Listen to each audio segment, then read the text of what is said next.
और बची खुची जो कसर है वो गुरुदेव ने इन सत्संगों के माध्यम से, क्योंकि अपना सारा का सारा भक्ति विधान परमेश्वर ने सत्संगों में डाल रखा है।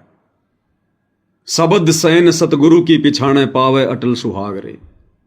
सत्संगों में सब कुछ डाल रखा गुरुदेव भगवान ने, लेकिन गुरु को परमात्मा माने बिना आत्मा इन पॉइंटों को पकड़ नहीं पाएगी, इन सत्संगों को समझ नहीं पाएगी। तो अब गुरुदेव के उन सत्संगों में जो अनमोल खजाना छुपा हुआ है, सन 1994 से गुरुदेव ने जो सत्संग किए हैं और जो भंडार उनमें भरा हुआ है, जो आत्मा की खुराक है, जो संकेत हैं, जो हमें हिम्मत देते हैं, शक्ति देते हैं, हमारे मनोबल को बढ़ाते हैं, हमें दृढ़ता देते हैं, अब वो चीजें गुरुदेव भगवान की विशेष आशीर्वाद से निकल निकल के हमारे सामने आती हैं। हमारी आत्मा ठहर सी जाती है और हमारा विश्वास ऊंचाइयों पे जाता है कि हां, यदि इस पृथ्वी पर वर्तमान में किस ब्रह्मांड में कोई परमेश्वर है, कोई परमात्मा है जिसने सबको उत्पन्न किया है, तो केवल सतगुरु रामपाल जी हैं। और इसीलिए हम दृढ़ हो गए। हम केवल 8 सितंबर को अपने गुरुदेव भगवान का प्रकट दिवस ही मनाते हैं। हम अवतरण दिवस के बहाने उनका जन्मदिन नहीं मनाते जैसा कि आश्रम वाले मनाते हैं। हम गरीबदास जी का बोध दिवस नहीं मनाते। हम नकली कबीर दाढ़ी मूछ वाले का जून में कबीर प्रकट दिवस नहीं मनाते। हम कोई दिव्य धर्म यज्ञ दिवस नहीं मनाते। हम कोई आडंबर, कोई पाखंड नहीं करते। हम केवल एक ही त्योहार मनाते हैं, आत्मा का त्योहार, 8 सितंबर सतगुरु प्रकट दिवस। और ये आने वाले समय में पूरे विश्व ने मनाना पड़ेगा। 8 सितंबर को सतगुरु प्रकट दिवस के नाम से मनाना पड़ेगा, अवतरण दिवस के नाम से नहीं, सतगुरु प्रकट दिवस के नाम से। क्योंकि भाइयों और बहनों, शुरुआत परमात्मा साथ संगत से ही करवाते हैं। बाकी लोग नकल करते हैं लेकिन अकल से काम नहीं लेते। अब सत्सेवकों की देखा देखी इन आश्रमों में भी जयकारे लगने लग गए, सतगुरु रामपाल जी भगवान की जय। पहले महाराज बोला करते थे, अब ये लोग भगवान बोलने लग गए, लेकिन भगवान मानते नहीं हैं। तो नकल में भी अकल की जरूरत चाहिए, अन्यथा वो नकल भी काम नहीं करेगी। तो ये कहने तो लग गए सतगुरु रामपाल जी भगवान की जय, सतगुरु रामपाल जी भगवान की जय, लेकिन ये मानते नहीं है भगवान है। ये भगवान उसी दाढ़ी मूछ वाले नकली निर्जीव कागज के टुकड़े, दाढ़ी मूछ वाली कबीर के नकली फोटो को मानते हैं। अगर गुरु को भगवान कह रहे हो तो भगवान तो एक ही भैया। गुरुदेव ने साबित कर दिया गीता अध्याय 15 श्लोक नंबर 16 और 17 में, उत्तम पुरुष तु अन्य परमात्मा इति उधारते, ये लोग तरम अवश्य विवर्ती अवय ईश्वर है। उत्तम पुरुष तो एक ही है, पुरुषोत्तम कबीर देव परम अक्षर ब्रह्म, जो वर्तमान में सतगुरु रामपाल जी के रूप में धरती पर प्रकट है। तो ये लोग भाइयों और बहनों केवल जुबान से कहते हैं कि सतगुरु रामपाल जी भगवान, लेकिन हृदय से और आत्मा से ये लोग मानते नहीं हैं कि सतगुरु रामपाल जी वास्तव में परमात्मा हैं, परमेश्वर हैं। जबकि अपने एक सत्संग में पूज्य गुरुदेव भगवान ने बिल्कुल क्लियर कर रखा है भाइयों और बहनों, आत्माओं को तो संकेत ही काफी होते हैं। इस सत्संग में क्या कहा है गुरुदेव भगवान ने? परमात्मा कहते हैं वो स्वयं ही यहाँ पर तत्वदर्शी संत बनकर आते हैं और अनजान संतों और ऋषि महर्षियों के द्वारा जो भक्ति का स्वरूप बिगाड़ दिया जाता है उसको स्वस्थ करने के लिए आते हैं। क्या 2 पॉइंट बताए भगवान ने कि परमात्मा कबीर जी स्वयं ही आते हैं और एक तत्वदर्शी संत की भूमिका करते हैं। तो वर्तमान में तत्वदर्शी संत की भूमिका कौन कर रहे हैं और कौन कर सकता है? केवल कबीर परमात्मा, दूसरा कोई नहीं कर सकता। तो इस आधार से भी इन आश्रम वालों की आंखें नहीं खुल रही हैं कि जब गुरुजी ने स्पष्ट कर दिया, बार बार सत्संगों में कह दिया कि तत्वदर्शी संत की भूमिका कबीर परमात्मा स्वयं ही करते हैं। तो इन लोगों की बुद्धि क्यों नहीं खुल रही कि वर्तमान में फिर तत्वदर्शी संत कौन है, ये भूमिका कौन कर रहे हैं? हमारे पूज्य गुरुदेव भगवान कर रहे हैं। तो फिर पूज्य गुरुदेव भगवान कौन हुए? जब कबीर जी के अलावा कोई तत्वदर्शी संत की भूमिका ही नहीं कर सकता, तो फिर हमारे पूज्य गुरुदेव भगवान कौन हैं? लेकिन इन लोगों की आंखें नहीं खुल रही हैं फिर भी। क्यों? क्योंकि अभी तक इन्होंने गुरु को भगवान नहीं माना। और जब तक नहीं मानेंगे तब तक भाई और बहनों बुद्धि ऑफ, बुद्धि पर काल का पैरा। चाहे आप कितने सत्संग अटेंड कर लो, कितने ज्योति पाठ करवा दो, कितना ही गुरुजी से वीडियो में बात कर लो, चाहे गुरुदेव भगवान की गोद में जाके बैठ जाओ, जब तक गुरु को परमात्मा नहीं मानेंगे ये बुद्धि ऑन नहीं होगी। अरे 650 साल पहले तो 120 साल तक परमात्मा हमारे बीच में रहे थे। खूब उनके दर्शन किया करते थे, खूब उनके चरणों की सेवा करते थे, खूब उनसे जी भर के बातें किया करते थे। क्यों बुद्धि ऑन नहीं हुई? क्योंकि हमने गुरु को परमात्मा नहीं माना। और जब तक वर्तमान में भी नहीं मानेंगे, क्योंकि तरीका यही है, दूसरा तरीका नहीं है, तब तक ये बुद्धि ऑन नहीं होगी। और गुरु को परमात्मा मानोगे साध संगति की वीडियो देखकर, साध संगति से जुड़कर। दूसरा गुरु को परमात्मा मानने का कोई तरीका भी नहीं छोड़ा भगवान ने। लेकिन इन लोगों की आंखें नहीं खुल रही। ये तत्वदर्शी संत की भूमिका वर्तमान में कौन कर रहे हैं? और कर रहे हैं तो तत्वदर्शी संत स्वयं ही कबीर भगवान होगा। दूसरा गुरुदेव ने क्या बताया कि परमात्मा के यहां आने का दूसरा कारण क्या होता है कि ये नकली संत, ये पंडित, ये विद्वान, ये भक्ति के मूल स्वरूप को बिगाड़ देते हैं। अपना मनमाना आचरण लोगों पर थोप देते हैं, कर्म कांड करवाने लग जाते हैं, शास्त्र अनुकूल भक्ति इन लोगों से दूर हो जाती है। तो परमेश्वर फिर से उस भक्ति के मूल स्वरूप को बताने के लिए, समझाने के लिए यहां स्वयं आते हैं तत्वदर्शी संत के रूप में। तो बताओ भाई, परमेश्वर रामपाल जी ने सन 1994 से अपने यथार्थ 13वें कबीर पंथ की शुरुआत की है। क्या उससे पहले कोई ऐसा साधु संत महात्मा जिसने भक्ति के मूल स्वरूप को सुधारने का प्रयास किया हो? कोई ऐसा साधु संत महात्मा आचार्य शंकराचार्य जो शास्त्र अनुकूल भक्ति विधि किसी को दे रहा हो, बता रहा हो? तो भक्ति के मूल स्वरूप को सन 1994 से किस महापुरुष ने सुधारना शुरू किया? इस बिगड़े हुए भक्ति के स्वरूप को किसने एक नया आकार देना शुरू किया? परमेश्वर रामपाल जी ने।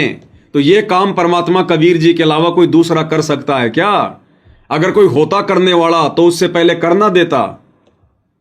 तो इस आधार से भी यह पहचान होती है कि परमेश्वर रामपाल जी स्वयं कबीर भगवान हैं। लेकिन फिर भी इन आश्रम वालों की आंखें नहीं खुल रही हैं। क्यों? क्योंकि ये गुरु को परमात्मा नहीं मान रहे हैं।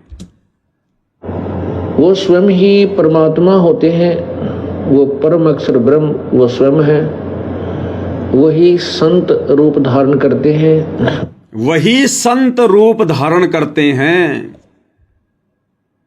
आज हमारे गुरुदेव भगवान किस नाम से जाने जाते हैं? संत रामपाल जी। तो संत रूप कौन धारण करते हैं? कबीर जी, परमात्मा कबीर जी। तो वर्तमान में कबीर पंथ में, और वो भी यथार्थ 13वें कबीर पंथ में, कौन आए हैं? पूर्ण संत बनकर, परम संत बनकर।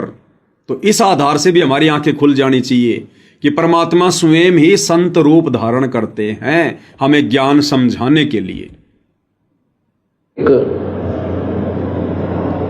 परम भक्त की भी भूमिका करते हैं, और एक परम भगत की भूमिका भी परमात्मा कबीर जी स्वयं ही करके दिखाते हैं अपने भक्तों को समझाने के लिए। तो ये भूमिका किसने की भाई? साहिब से सतगुरु भये, सतगुरु से भये संत, और धर धर वेख विशाल अंग, वो खेल आदि और अंत। 17 फरवरी 1988 को आदरणीय गरीबदास जी के 12वें पंथ में प्रवेश करके अपनी वाणी के अनुसार, जो वाणी धर्मदास जी के माध्यम से 650 साल पहले कबीर सागर में लिखवाई थी कि 12वें पंथ हम ही चल आवें और सब पंथों को मिटाकर एक पंथ चलावें। तो परमात्मा ने तो 12वें पंथ में आना था भाई। परमात्मा तो अपनी वाणी का पक्का है, अपनी जुबान का पक्का है। अरे परमात्मा का विधान तो अटल है, फैल हो ही नहीं सकता। सत्संग में क्या कह रहे हैं गुरुदेव भगवान, लेकिन सत्संग लोग सुनते कहां हैं। अब पूज्य गुरुदेव भगवान क्या कह रहे हैं भाई और बहनों, हमारी आंखें खुल जानी चाहिए, ध्यान से सुनिएगा। क्या कह रहे हैं कि परमात्मा जुबान का पक्का है। परमात्मा कौन? कबीर जी जुबान का पक्का है, उसका नियम अटल है, अटल। तो 650 साल पहले धर्मदास जी के माध्यम से कबीर सागर में ये वाणी किसने लिखवाई? अपनी जुबान से बोलकर ये वाणी किसने लिखवाई कि 12वें पंथ हम ही चल आवें और सब पंथों को मिटाकर एक पंथ चलावें? परमात्मा कबीर जी ने। तो आज क्या वो परमात्मा कबीर जी जो अपनी जुबान का पक्का है, क्या वो फैल हो जाएगा? क्या कह रहे हैं परमेश्वर? जो जन मेरी शरण है ताका हूं मैं दास, और गेल गेल लाग्या फिरो जब तक धरती आकाश। कहते एक बार जो मेरी शरण में आ गया और मेरे परम संत से नाम लेकर के भक्ति प्रारंभ कर दी, फिर वो चाहे विचलित भी हो गया, काम तो बढ़ गया उसका, क्योंकि जन्म घने और हो जाएंगे, फिर बाद में ब्रह्माटी घनी हो जाएगी, लेकिन वो समर्थ, वो जुबान का पक्का है, उसका कानून कभी डगमग नहीं होता, उसका नियम अटल है। वो अपने नियमानुसार फिर भी हमारे पीछे पीछे भटकता ही रहता है।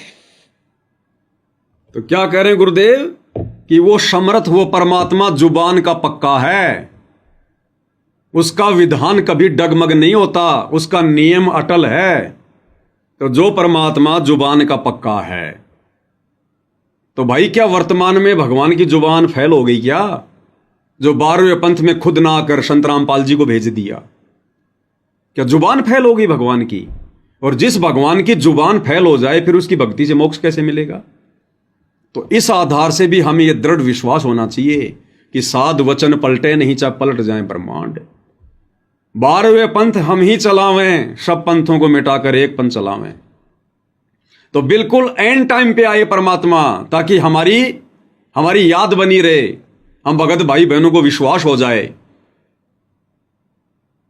17 फरवरी 1988 को आदरणीय गरीबदास जी के 12वें पंथ में उसी कबीर भगवान ने अपनी वाणी अनुसार कि 12वें पंथ हम ही चलावें, और 12वें पंथ में प्रवेश किया। 12वें पंथ समाप्ति की ओर था। 12वें पंथ के अंतिम गुरु आदरणीय राम देवानंद जी, जिन्हें हम अपना दादा गुरु कहते हैं, बिल्कुल एंड पॉइंट पर थे। वो 107 वर्ष की उम्र हो चुकी थी, और परमेश्वर अपनी वाणी के अनुसार तुरंत आ गए। तो 17 फरवरी 1988 को परमेश्वर रामपाल जी ने, इस कबीर भगवान ने अपनी वाणी अनुसार, अपनी जुबान अनुसार, जो अपनी जुबान का पक्का है, 12वें पंथ में प्रवेश किया कि 12वें पंथ हमें चलावें, और फिर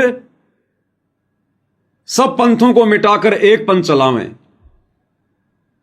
फिर 6 साल उन्होंने एक परम भगत की भूमिका निभाई। अभी आपने सुना ना कि वो परमात्मा एक परम भगत की भूमिका भी निभाते हैं, तो मालिक ने परम भगत की भूमिका भी निभानी थी, परमेश्वर रामपाल जी ने। तो 1988 से 1994 तक 6 साल पूज्य गुरुदेव भगवान ने लीलामय तरीके से मुंह बोला गुरु बनाकर और एक परम भगत की भी भूमिका निभाई कि एक परम भगत में क्या लक्षण होते हैं, और फिर सब पंथों को मिटाकर एक पंथ चलावें। फिर 1994 में उन्होंने अपना यथार्थ 13वां कबीर पंथ शुरू कर दिया, सब पंथों को मिटाकर एक पंथ चलावें। तो ये परमात्मा अपनी जुबान का पक्का है। इस आधार से भी हमें पूर्ण विश्वास हो जाना चाहिए, शक और संदेह की कोई गुंजाइश ही नहीं होनी चाहिए। ये सत्संग परमात्मा इसीलिए तो सुनाते हैं, सत्संग इसीलिए तो किए जाते हैं, क्योंकि सत्संग भक्ति की नींव है, और नींव जितनी मजबूत होगी, भक्ति रूपी मकान उतना ही मजबूत बनेगा। तो आज से पहले भाई और बहनों हम इन पॉइंटों को नहीं समझ पा रहे थे, ये जोड़ जुगाड़ नहीं लगा पा रहे थे। जैसे परमात्मा कहते हैं ना कि स्पेयर पार्ट की दुकान में मोटरसाइकिल के सारे पार्ट्स रखे हैं, लेकिन अनजान व्यक्ति नहीं जोड़ पाएगा, और जो इंजीनियर होगा, जो जानकार व्यक्ति होगा, वो सारे पार्ट जोड़ देगा और मोटरसाइकिल बना देगा। तो अब परमेश्वर रामपाल जी ने हम सभी सत्सेवक भाई बहनों का ज्ञान योग खोलकर विशेष सद्बुद्धि प्रदान करके, और जो इनके ये सत्संग हैं, जिन सत्संगों में गुरुदेव ने ये तरह तरह के ये संकेत, स्पेयर पार्ट जो परमात्मा ने कहीं कहीं डाल रखे हैं, अब परमेश्वर ने हमें सद्बुद्धि देकर कि कौन सा सत्संग कहाँ फिट होगा, कौन सी वाणी कहाँ फिट होगी, अब परमेश्वर ने आप और हम सभी को इंजीनियर बना दिया। अब हम आसानी से ये मोटरसाइकिल बना सकते हैं भक्ति वाली, आसानी से समझ जाएंगे कि हमारे गुरुदेव भगवान कौन हैं, क्या परम शक्ति है।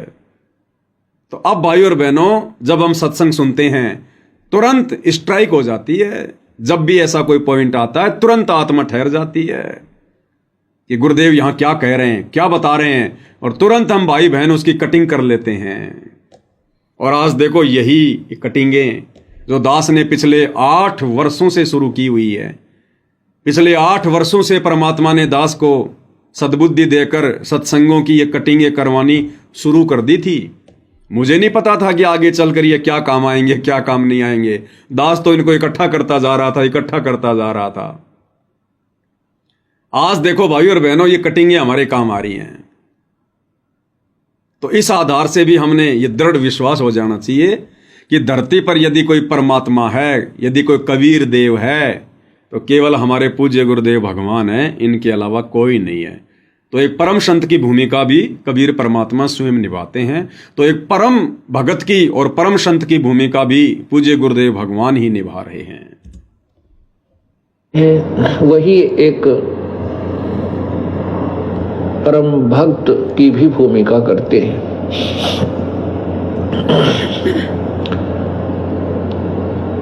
वो हमारे लिए एक उदाहरण छोड़कर जाते हैं, अपनी अमृतवाणी सौ संवेद अपने मुखारविंद से वो इस तत्व ज्ञान का उच्चारण करके और एक अनमोल वस्तु हमारे को प्रदान कर जाते हैं। उसी तत्व ज्ञान में अर्थात सौ संवेद में क्या कहते हैं, कबीर राम बुलावा भेजिया दिया कबीरा रो, जो सुख है संत के संग में वो बैकुंठ में न हो। जो सुख है परम संत के सत्संग में, उनके चरणों में, उनकी सेवा में, वो बैकुंठ में ना हो। यहाँ के स्वर्ग में, महास्वर्ग में भी वो सुख नहीं मिल सकता। किन आत्माओं को, जिन आत्माओं को ये तत्व ज्ञान समझ में आ जाता है। अब यदि भाई और बहनों, हम साथ संगति वाले भाई बहनों को जिस बैकुंठ में जाने के लिए, जिस स्वर्ग और महास्वर्ग में जाने के लिए लाखों लाखों साल सतयुग में, त्रेता में ऋषि महात्मा घर बार छोड़कर तपस्या किया करते थे वहां जाने के लिए, फिर भी उनको नसीब नहीं होता था। यदि आज हमें उस बैकुंठ में बैठाया जाए, ना कि बैठाया जाए बल्कि हमें बैकुंठ का स्वामी बना दिया जाए, तो भी आप और हम भगत भाई बहन ठोकर मार के आगे निकल जाएंगे कि भैया भाड़ में जाओ, तुम्हारा बैकुंठ है। उससे गंदी जगह तो संसार में कोई दूसरी नहीं है। वो तो निरे कर्म फोड़ने की जगह है, कर्म फोड़ने की। अरे वो तो एक होटल है जहां हमारी खुद की भक्ति रूपी पूंजी खर्च होगी और दुनिया भर की बकवाद मिलेंगी वहां पर, जो बकवाद इस धरती पर नहीं है। जो बकवाद इस धरती पर नहीं है, वो बकवाद ऊपर स्वर्ग में, महास्वर्ग में। तो हम तो थूकेंगे भी नहीं महास्वर्ग की तरफ अब ये तत्व ज्ञान होने के बाद। तो भाइयों और बहनों, 2 कोटि के जीव की ऐसी सोच कौन बदल सकता है? क्या आज तक किसी नकली साधु संत महात्मा ने बदली? या कोई किसी को एक सरपंच बना दे, सरपंच बनाने की बात करे, आदमी पूरी जिंदगी उसके चरण धो धो पीने लग जाए कि अगर वो नहीं होता तो मैं सरपंच नहीं बनता, और क्या कर लिया सरपंच बन के, अपने कर्म फोड़ लिए। और यहां परमेश्वर ने हमें वो अनमोल ज्ञान दे दिया, वो अनमोल भक्ति मार्ग बता दिया, पांचवी मुक्ति का मार्ग बता दिया, सतलोक जाने का रास्ता खोल दिया। हमारी वृत्ति, हमारी इच्छा परमेश्वर ने यहां के महास्वर्ग से भी हटा दी कि राम बुलावा भेजिया दिया कबीरा रोए, और जो सुख है सत्संग में वो बैकुंठ में ना होए। तो ऐसा संत, ऐसा महापुरुष को सामान्य व्यक्ति होगा क्या? यह कार्य यहां के आचार्य शंकराचार्य पिछले 3,500 वर्षों से नहीं कर पाए। ये खुद बैकुंठ में जाने की इच्छा लेके बैठे हुए हैं, इससे ऊपर ये जानते ही नहीं। और परमेश्वर ने आकर ये तत्व ज्ञान यानी जो ज्ञान इस 21 ब्रह्मांड में नहीं है उसको कहते हैं तत्व ज्ञान। जो ज्ञान चारों वेदों में नहीं है, गीता जी में नहीं है, किसी भी धर्म के धर्म ग्रंथ में नहीं है, उससे ऊपर का ज्ञान, उसको कहते हैं तत्व ज्ञान। तो तत्व ज्ञान देने के लिए तत्वदर्शी संत की भूमिका स्वयं कबीर भगवान ही करते हैं। तो हम जैसे 2 कोटि के जीवों की, जिनको गुरुदेव भगवान की शरण मिलने से पहले ABCD का भी पता नहीं था, और यदि हमें छोटा मोटा कोई राजनीतिक पद अगर मिल जाता, हम तो उसी में मस्त हो जाते, डूब जाते उसमें। पता नहीं अपने आप को क्या समझ बैठते कि मैंने क्या उपलब्धि प्राप्त कर ली, मेरे बराबर तो कोई है ही नहीं अब। और गुरुदेव भगवान कहते हैं यहां का तो राजा भी, यहां का तो प्राइम मिनिस्टर भी मरने के बाद में सीधा गधा बनता है। एक हरि की भक्ति बिन राजा ऋषभ होए। ऋषभ यानी अच्छा मोटा ताजा गधा, खच्चर जो ज्यादा वजन ढोए। एक हरि की भक्ति बिन राजा ऋषभ होए, और माटी लदे कुमार की घास न डाले कोई। तो ना तो हमारी इच्छा कि हम यहां के राजा बने, महाराजा बने। अगर देश का प्रधानमंत्री और राष्ट्रपति भी अपनी सीट छोड़कर हमें देना चाहें, बिना किसी चुनाव के, बिना किसी मनमुटाव के, तो भी भाई और बहनों हम तो थूकेंगे उस कुर्सी पर कि भैया ये राजा महाराजा प्रधानमंत्री राष्ट्रपति की कुर्सी क्या, जब यहां तो देवताओं का राजा इंद्र भी मरने के बाद में गधे की योनि में जाता है। हम तो इंद्र की गद्दी पर भी थूकते हैं। जो सुख हमारे गुरुदेव भगवान के चरणों में है, उनकी भक्ति में है, उनकी पूजा पाठ में है, वो सुख भैया यहां के महास्वर्ग में भी नहीं है। फिर ये छोटी मोटी राजपद, ये गद्दियां, ये पदवियां क्या है? तो भाई और बहनों, सामान्य से जीवों की सोच को इतना प्रबल बनाने वाला तो सामान्य संत हो सकता है क्या? ये कार्य उस कबीर भगवान के अलावा कोई और कर सकता है क्या? तो संत रूप में भी वो कबीर भगवान ही आकर हम आत्माओं को सद्बुद्धि देता है, हमें सत्संग देता है। साहिब से सतगुरु भय, सतगुरु से भय संत, और धर धर वेख विशाल अंग, खेल आदि और अंत। इसलिए भाई और बहनों, इस परमेश्वर की पहचान करना ये तो किसी के बस की बात नहीं है, किसी के बस की बात नहीं है। चाहे कोई कितना ही विद्वान क्यों ना हो, ना देवताओं का गुरु बृहस्पति पहचान कर सकता, ना राक्षसों का गुरु शुक्राचार्य पहचान कर सकता, ना ब्रह्मा विष्णु महेश कर सकते, ना दुर्गा और काल कर सकते, फिर बच कौन गया? और परमेश्वर कहते हैं जिन मिलते सुख उपजे। ये जिस परम संत के मिलते ही, जिनके दर्शन होते ही, जिनकी संगति में आत्मा निर्मल हो जाए, सारे विषय विकार हट जाएं, मन आनंदित हो जाए, कहते हैं जिन मिलते सुख उपजे और मिटे कोटि उपाद। हमारी करोड़ों बकवादें जलकर भस्म हो जाएं जिनकी शरण में आने से। कहते हैं भवन चतुर्दश ढूंढियो वो परम स्नेही साध। कहते हैं ऐसे संत को तो अगर 14 लोकों में भी कहीं मिल जाए तो ढूंढ लेना चाहिए भाई। अगर वो ढूंढने से मिलता तो ब्रह्मा विष्णु महेश उसको पकड़ के बैठे होते। ये 88,000 ऋषि, 9 नाथ 84 सिद्ध, ये तो मोक्ष के लिए भक्ति कर रहे हैं। अगर वो ढूंढने से मिल जाए तो आप और हम तो क्या ढूंढेंगे? वो तो विचरण करते रहते हैं ब्रह्मांडों में, वो तो कब का ढूंढ के अपने पास में बैठा लेते। 33 करोड़ देवी देवता नीचे आने नहीं देते अगर ढूंढने से भगवान मिलता तो भाई और बहनों, ये परमात्मा, ये परम संत अपनी रजा केवल अपने प्यारे बच्चों पर करता है, अपनी विशेष आत्माओं पर करता है। जिन आत्माओं के बराबर 21 ब्रह्मांड में फिर कोई आत्मा नहीं होती है, उनके जैसी भक्तिवान आत्मा नहीं होती है। तो भाई और बहनों, वो परम सौभाग्य आज गुरुदेव भगवान ने हम सत्सेवक भाई बहनों के ऊपर बख्शा है। इनके तो लाखों शिष्य हैं, लाखों भगत हैं। गुरु जी तुम ना भूलियो चाहे लाख लोग मिल जाएं, और हमसे तुमको बहुत हैं पर तुम जैसे भगवान हमको नहीं। तो परमेश्वर ने कितनी बड़ी दया बख्शी, अपने लाखों भक्तों में से भी परमेश्वर ने हम सत्सेवक भाई बहनों को छांट के अलग किया है।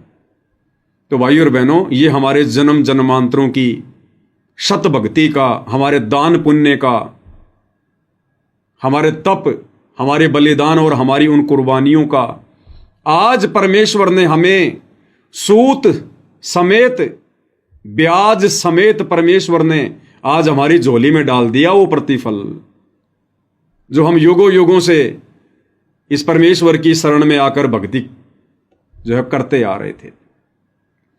तो अब यदि कोई आत्मा इतना सब कुछ प्राप्त होने के बाद अगर भक्ति से डगमग होती है, अगर अपने गुरु पर अविश्वास करती है, या गुरु ने हमें जो भक्ति क्रिया बता दी है भक्ति सफल करने के लिए कि बच्चों किसी से मनमुटाव मत करना, हमारा यहां कोई शत्रु नहीं, कोई हमारा मित्र नहीं है, किसी से राग द्वेष नहीं करना, राग यानी किसी से विशेष प्यार प्रेम नहीं करना, और द्वेष यानी किसी से मनमुटाव नहीं करना, निंदा बिंदा नहीं करनी, निंदा यानी किसी की चुगली करना, और बिंदा यानी व्यर्थ में किसी के विषय में उल्टा सीधा बोलना। तो भाई और बहनों, अब हमने प्रत्येक पहलू के ऊपर हर प्रकार से ध्यान रखकर और परमेश्वर के प्रत्येक वचन को अपने भक्ति रूपी जीवन में लागू करते हुए आगे बढ़ना है, तब हम सफल हो जाएंगे। अब हमने राग द्वेष ईर्ष्या मन मुटाव खींचातानी इन चीजों से बिल्कुल दूर हटना है। हाँ, यदि परमेश्वर के मार्ग में कोई अज्ञान फैलाएगा, कोई पाखंड करेगा, कोई गंदगी फैलाएगा, हमारे भगत भाई बहनों को भक्ति मार्ग से भ्रमित करेगा, तो वहां हमारा बोलना जायज है, और हम बोल भी रहे हैं और हम बोलते भी रहेंगे। साचा शब्द कबीर का प्रकट किया जगमाही, और जैसे को तैसा कहे सो तो निंदा नहीं। वो तो हमारी जिम्मेदारी बनती है। हमारे बाप ने हमें जो सिखाया, जो पढ़ाया, बेटा वही तो करेगा। तो अज्ञान और पाखंड के ऊपर ही तो परमात्मा ने प्रहार किया है, और वही गुरुदेव ने हमें शिक्षा दी है। तो वो काम तो हम करेंगे, लेकिन व्यर्थ में किसी के साथ में खींचातानी नहीं करनी है, परमेश्वर के वचन को नहीं तोड़ना है। तो भाई और बहनों, गुरु रूप में आए हुए कबीर भगवान को पहचानने की जो ये विशेष दया हुई है, ये केवल आप और हम चंद सत्सेवक भाई बहनों के ऊपर हुई है, क्योंकि ये परमात्मा ऐसी रजा करता है। इनके सत्संगों से ही हम समझ सकते हैं, और हर जगह परमात्मा संकेत करते हैं, हर जगह।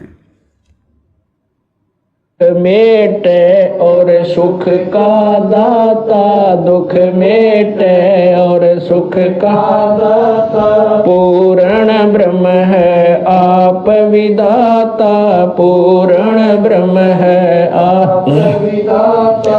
जब चाहे चोला धर आता, जब चाहे चोला धर आता, हुआ सुल्तानी का खवास बधाई में बांटूंगी, मारा हुआ पाठ पर कास बधाई में बांटूं। पूर्ण ब्रह्म है आप विधाता, और जब चाहे चोला धर आता, हुआ सुल्तानी के खवास, यानी नौकर बने परमात्मा। अब्राहिम सुल्तान के यहां बांदी बनकर सेज बिछाई। तो पूर्ण ब्रह्म है आप विधाता, और जब चाहे चोला धराता। बताओ, जो परमात्मा इतना सक्षम है, इतना समर्थ है, जब चाहे चोला धर आता। अपने तेज पुंज के शरीर को हल्का करके जब चाहे वो किसी भी ब्रह्मांड में कहीं भी प्रकट हो सकता है। बताओ फिर उस परमात्मा ने सतलोक से किसी और आत्मा को अपना दास बनाकर, अपना अवतार बनाकर, अपना गुलाम बनाकर, अपना नौकर बनाकर यहां भेजने की क्या जरूरत पड़ेगी? लेकिन भाई और बहनों, हमने गुरुदेव की वाणियों को गहराई से नहीं देखा। हमने विचार विमर्श नहीं किया कि परमेश्वर कह क्या रहे हैं। अरे छुपाने को परमेश्वर ने कब नहीं छुपाया अपने आप को? किस युग में नहीं छुपाया? क्या सतयुग में जब परमात्मा आए सत सुकृत ऋषि के नाम से, क्या उन्होंने अपने आप को छुपाया नहीं? क्या अपने आप को उन्होंने परमात्मा का दास नहीं बताया? इसी कारण से हम सब ने उनको एक ऋषि मान लिया, क्योंकि वो बार बार अपने आप को परमात्मा का भेजा हुआ दास कहा करते थे। जब वो त्रेता में आए, यही भूमिका उन्होंने उस समय की, द्वापर में भी ऐसा किया, और 650 साल पहले का इतिहास तो गुरुदेव हमें सुना ही रहे हैं। बार बार वो अपने आप को दास कहा करते थे।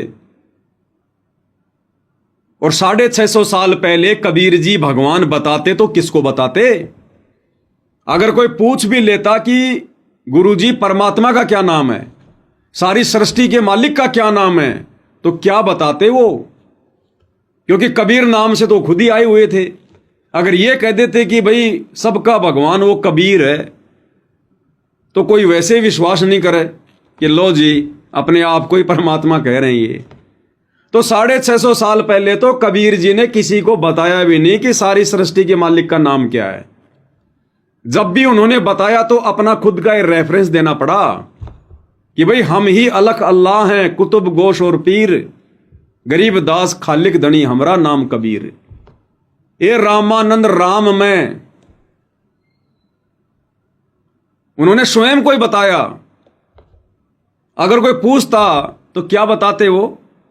और जिन जिन लोगों ने पूछा, जैसे धर्मदास जी ने पूछा, तो उन्होंने क्या कहा कि भाई मेरे को तो सत्य पुरुष ने भेजा है, मेरे को तो सतलोक से सत्य पुरुष ने भेजा है, मैं तो उसका नौकर हूं, तुम आत्माओं को ज्ञान समझाने आया हूं।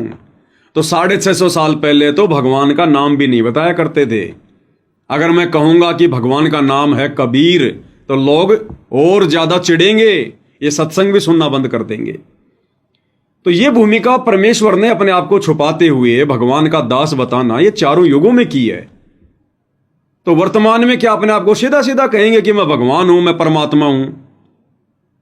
नहीं कहेंगे। और पहचान भी करवा देंगे अपनी, और करवा दी सत्संगों के माध्यम से। हमारा ज्ञान योग खोलकर, हमें सद्बुद्धि देकर, क्योंकि बिना ज्ञान योग खुले हम नहीं पहचान सकते अपने जैसे व्यक्ति को कि यह भगवान हो सकता है। नित्य नियम में परमात्मा कहते हैं माया का रस पिए कर हो गए डामाडोल, और ऐसा सतगुरु हम मिला ज्ञान योग दिया खोल। तो सतगुरु अपने भक्तों का ज्ञान योग खोलता है, खोलेगा यदि कोई खुलवाना चाहेगा तो। कब खोलेगा? जब आप ज्ञान को आधार बनाकर गुरु को परमात्मा मान लोगे,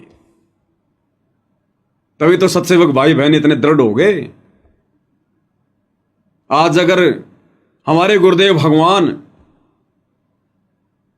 और दुनिया जिस दाढ़ी मूंछ वाले नकली उस कबीर को, उस फोटो को देखकर जिसे कबीर भगवान मान बैठी है, अगर हमारे पूज्य गुरुदेव भगवान हमारे सामने वो दाढ़ी मूंछ वाला रूप बनाकर भी प्रकट हो जाएं तेजोमय रूप में, और कहें कि बच्चों मैं हूं कबीर, कबीर भगवान जिसकी महिमा तुम्हारे गुरु रामपाल जी दिन रात गा रहे हैं, चलो बच्चों सामने विमान खड़ा है, तो हम सत्सेवक भाई बहन तनिक भी भ्रमित नहीं होंगे, तनिक भी। और हम यही कहेंगे कि भैया आप कबीर जी हो, या आप मुनिंदर जी हो, या सतसुकृत ऋषि हो, या करुणामय जी हो, आप जो भी हो बहुत अच्छी बात है। हमारे घर पर आए हो तो संत का आदर करना हमें गुरुदेव ने सिखाया है। आप चाय पानी पीजिएगा, ठंडा गर्म पीजिएगा, दूध राम पीजिएगा, भोजन ग्रहण कीजिएगा, और उसके बाद अपने यथास्थान प्रस्थान कीजिएगा। ये अपना जो विमान है ना, ये बोइंग 707 लेके आए हैं आप, इसको आप ले जाइएगा, हमें जरूरत नहीं है इसकी। हमें कौन लेके जाएगा, कब लेके जाएगा, कैसे लेके जाएगा, और हमने किसके विमान में किसको देखकर एंट्री लेनी है, ये हमें अच्छे से पता है, भली बात ही पता है। तो हमारी ये बातें सुनकर उस दाढ़ी मूंछ वाले भगवान को भी पसीने आ जाने चाहिए, तब जाकर सतगुरु रामपाल जी भगवान मेहर करेंगे हमारे ऊपर, तब जाकर इतनी दृढ़ता होनी चाहिए हमारे अंदर। और ये दृढ़ता भाई और बहनों परमेश्वर ने अपने बच्चों का ज्ञान योग खोलकर दे दी है।